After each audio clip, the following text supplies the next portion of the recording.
Hey yo, remember when I told you I was taking a break from dumping on these MAGA mutants? Well, I lied, motherfucker.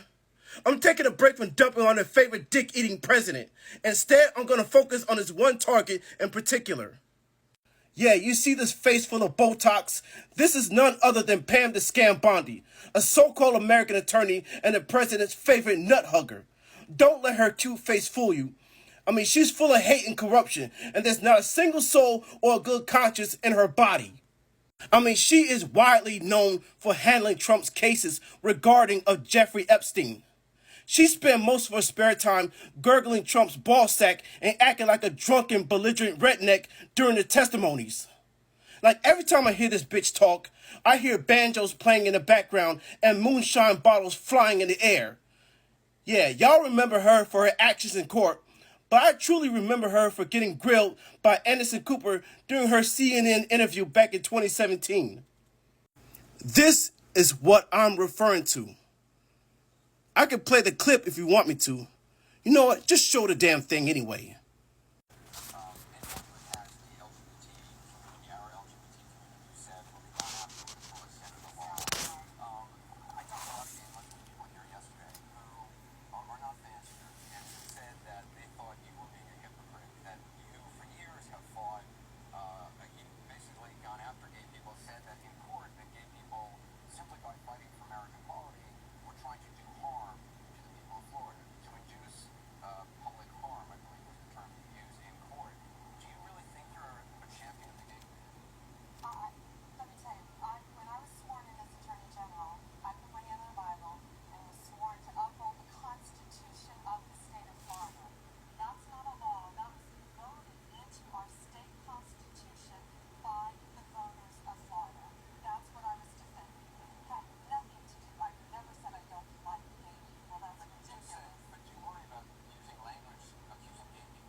Mm-hmm.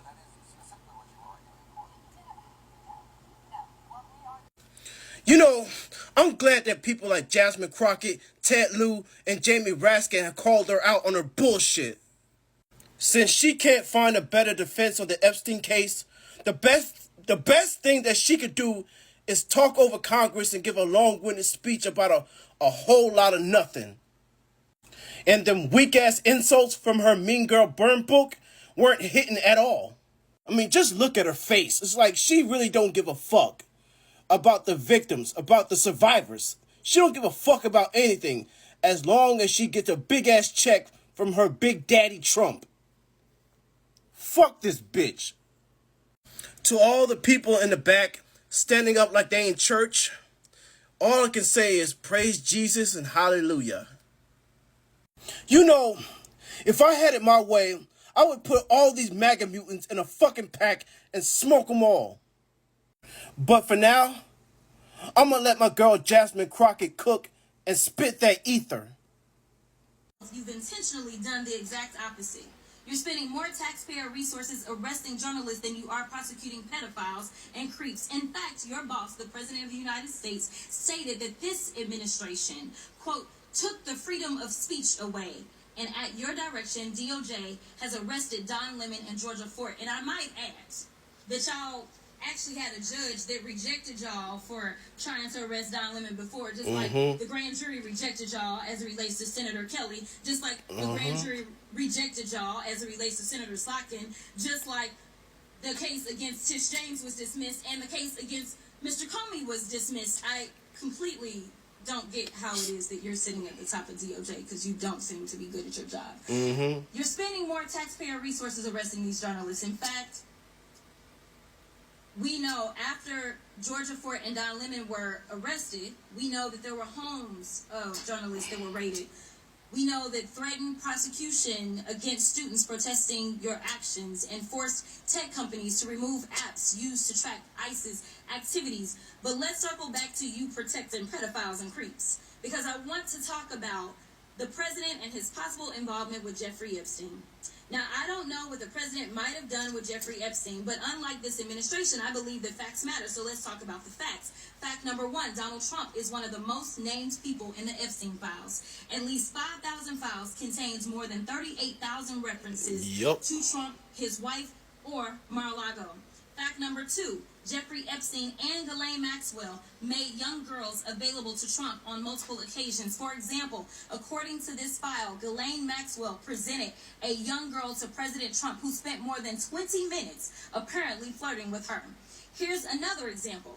This shows notes from FBI investigators that describe Jeffrey Epstein transporting a victim to Mar-a-Lago to meet with President Trump, where he bragged to Trump that, quote, "This is a good one." Now, I'm not saying that the president is a pedophile, but there is a lot of evidence in these files that suggests that he's very close friends with a lot of men who are pedophiles. What's crazy about all of this is just that this is a big cover-up.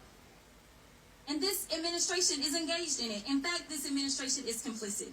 But there are numerous others, like how the DOJ is attempting to obstruct justice in the investigation of the rogue agents who have murdered American citizens, or how the DOJ seized voter data from Fulton County in an attempt to steal the 2026 midterm elections, or how federal agents have Tom Homan on tape accepting a bribe and your agency killed the investigation, or how your agency is ready to give the president a $230 million payday, which is unconstitutional. The Constitution is clear. The president shall not receive any payment except his salary while in office. The fact of the matter is that you will be remembered as one of the worst attorney generals in history. An attorney general who has prioritized obstruction over justice, corruption over the law, fealty to the president over loyalty to the Constitution. And Mr. Chairman, I will yield. Wow. Gentleman from Kansas, the Attorney General, former Attorney General.